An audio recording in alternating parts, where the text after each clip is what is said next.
Ya, rencana pembukaan pusat perbelanjaan atau mal di wilayah DKI Jakarta membawa angin segar bagi sektor retail yang selama ini mati suri selama PSBB diberlakukan. Selain itu, sektor properti juga terimbas sentimen positif dari rencana tersebut. Bagaimana? Tidak tentunya. Sejumlah emiten properti, pemilik dan juga pengelola mal akan berpotensi mendapatkan requiring income atau pendapatan berulang. Bagaimana? Tentunya kita ulas sore hari ini. Mal siap buka peluang raih requiring income. Kita lihat dulu, setelah 2 kali PSBB, saat ini DKI Jakarta sudah memasuki masa ketiga PSBB, tapi yang namanya adalah PSBB transisi. Jadi selama PSBB transisi ini pelonggaran hanya diperbolehkan pada kegiatan yang bermanfaat besar bagi masyarakat. Efek risiko yang terkendali tentunya dan juga diharapkan tuntas pada akhir Juni nanti. Pada 5 sampai dengan 7 Juni, tempat ibadah dan juga olahraga outdoor bisa dibuka. Lalu pergerakan transportasi baik pribadi maupun umum massal akan kembali juga normal. Dan pada pekan kedua yaitu tanggal 8 sampai dengan di tanggal 14 nanti ataupun di pekan ini sebenarnya, rumah makan, perkantoran, toko retail, terus bengkel dan juga beberapa objek wisata juga sudah mulai bisa beroperasi. Di pekan kedua ini juga atau di hari ini mulainya, ini ojek online ataupun ojol sudah boleh mengangkut penumpang. Dan pada pekan ketiga nanti yaitu di tanggal 15 sampai dengan 21 Juni, itu kalau kita lihat perbelanjaan ataupun pusat perbelanjaan sudah boleh buka dan juga pasar sudah boleh buka. Kepastian ini juga tentu membawa sebuah angin segar bagi sektor retail dan juga properti pengelola mal. Mengapa tidak? Karena selama 2 bulan itu kegiatan bisnis retail itu mati suri di DKI Jakarta. Pusat perbelanjaan baik emiten pemilik dan juga pengelola mal serta tenan-tenan penyewa juga mengalami kesulitan finansial. Dan juga kalau kita lihat, karena tidak adanya pembeli dan bahkan bisnis retail ini sampai merumahkan karyawannya. Jadi yang paling penting requiring income-nya adalah terganggu. Jadi requiring income adalah sumber pendapatan emiten properti yang bersumber dari sewa ataupun uang tagihan kepada para penyewa real estate ataupun properti milik emiten tersebut. Jadi misalnya kalau emiten properti ini ataupun pemilik mall ataupun pengelola mall mendapatkan requiring income atau pendapatan berulang dari penyewaan tenan atau properti milik perusahaan. Nah, selama PSBB pasti requiring income-nya ini agak terganggu karena tentunya ada tenan yang minta keringanan atau mungkin ada yang keluar tidak menyewa lagi di mal-mal tersebut. Jadi sekarang mari kita lihat emiten-emiten yang mana saja yang memiliki mal-mal besar di Indonesia. Kita lihat ini ada 6 di slide kedua ini.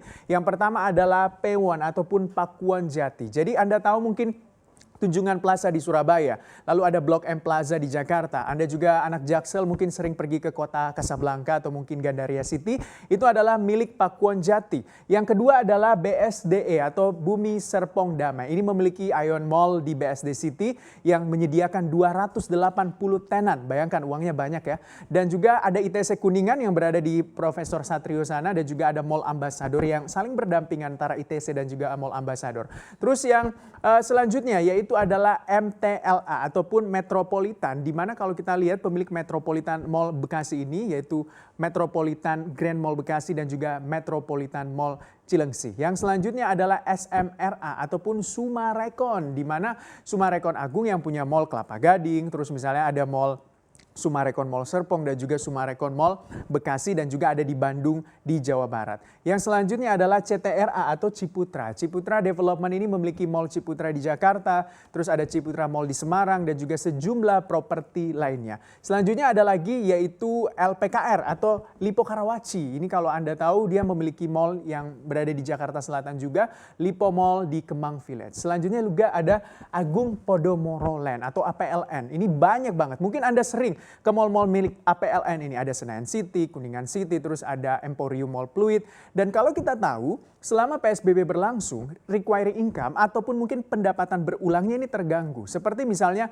MKPI yang mengelola Mall Pondok Indah 1 dan juga 2 atau PIM 1 dan juga PIM 2 ini harus memberikan diskon 50% pada tenan-tenan yang menyewa di Pondok Indah Mall. Karena tenan-tenan penyewa di PIM 1 dan juga PIM 2 ini meminta keringanan sewa sebesar 50%. Alhasil tentunya pengelola Pondok Indah Mall harus memberikan diskon sebesar 50% selama PSBB berlangsung. Itu berarti juga pendapatan berulang dari emiten pemilik mall juga ini berkurang sebesar 50% dari penyewaan tenan. Tapi ada juga beberapa pusat perbelanjaan perbelanjaan ataupun mal ini yang tidak memberlakukan penurunan harga penyewaannya tentunya. Bahkan ada yang tetap memberlakukan bayar penuh walaupun mungkin malnya tidak buka karena beranggapan bahwa ya karena Anda sudah menyewa di tenan kami. Nah, kalau kita lihat nanti pada 15 Juli tentunya nanti kita lihat bahwa akan ada 15 Juni pembukaan mal. Nah, itu membawa angin segar pada saham-saham emiten-emiten properti pemilik mal. Kalau kita lihat ini ada 4 emiten sejak 29 Mei sampai dengan 5 Juni kemarin, ini sahamnya mengalami kenaikan yang signifikan. Kalau kita lihat yang pertama ini mulai dari BSDE kenaikannya sampai dengan sahamnya itu 825 per unit saham. Lalu kalau kita lihat juga selanjutnya adalah SMRA kenaikannya sampai dengan Rp605 per unit saham, dan Pakuwon juga kenaikannya signifikan sampai dengan 5 Juni kemarin 462 per unit saham, dan juga CTRA juga kenaikannya lumayan ciamik Rp755 per unit saham. Tentunya selain kinerja sahamnya yang naik, kalau kita lihat kalau memasuki nanti masa new normal, tentunya ini berpotensi kembali meraup pendapatan berulang atau recurring income. Nah, selama ini juga kontribusi dari pendapatan berulang ini terhadap pendapatan perusahaan ataupun emiten cukup besar.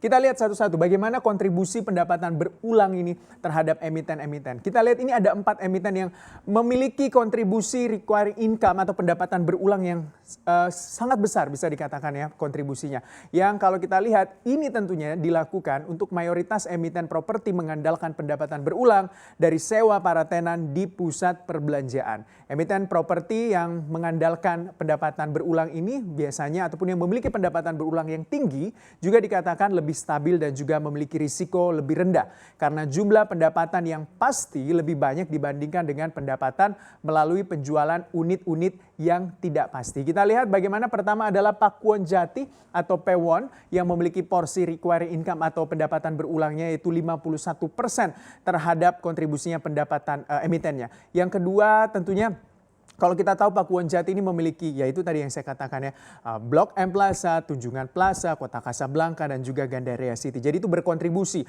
terhadap pendapatan berulang untuk Pakuwon Jati. Selanjutnya ada BSDE sebesar 22% kontribusinya. Bagaimana Ciputra Development ini juga kalau kita lihat memiliki 23% kontribusinya pendapatan berulang terhadap emitennya atau perusahaannya, dan Sumarekon juga memiliki porsi 39% kontribusi pendapatan berulang terhadap pemasukan para emiten-emiten ataupun perusahaan-perusahaannya. Jadi ketika mal dibuka kembali, aturan tidak semua tenan sebenarnya boleh dibuka. Jadi tenan di nomor ganjil akan dibuka di tanggal ganjil, yang nomor genap nantinya akan dibuka di tanggal genap. Hal ini juga tentu membuat jumlah pengunjung yang datang ke mal tersebut hanya maksimal 50%. Tentu ini juga membuat pendapatan berulang atau recurring income ini tergerus dan juga tidak seperti sebelum corona melanda. Jadi nggak akan kembali normal seperti dahulu kala sebenarnya kalau kita lihat. Namun minimal potensi meraup pendapatan berulang tetap terbuka karena orang-orang akan kembali berbelanja. Otomatis cash flow dari tenan-tenan penyewa di mal-mal tersebut juga akan kembali membaik, jadi bisa melakukan pembayaran kepada pengelola dan juga pemilik mal, dan pengelola dan juga pemilik mal ini mendapatkan recurring income.